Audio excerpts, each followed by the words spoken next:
Hello, this is Reverend Ken Wilcox at the Center for Spiritual Living here in St. Augustine, Florida. I have a wonderful story I'd like to share with you today.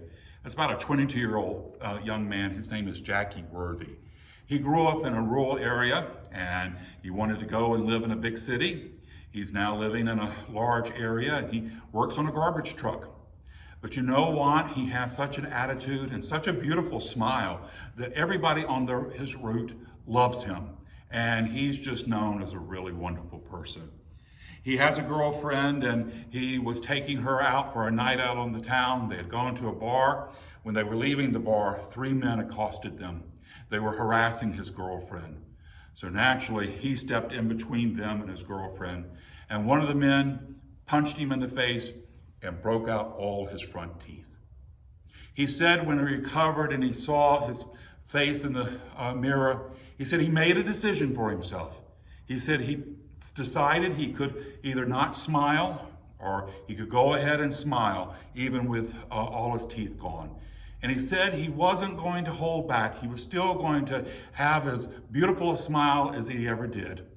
And so he got back on the garbage truck, and soon the people on his route noticed what had happened to him.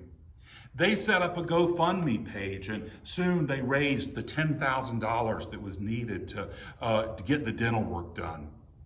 After the dental work was done, he said that he wanted to thank the 3 men that had broken his teeth.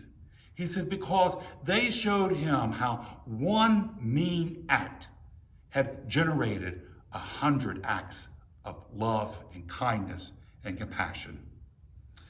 You know, my friends, we all have within our hearts and soul 100 acts of kindness we can allow to flow out if we will release our fear, our worries, the barriers that keep us from being the person God has called us to be. You know, your life is not a problem to be solved.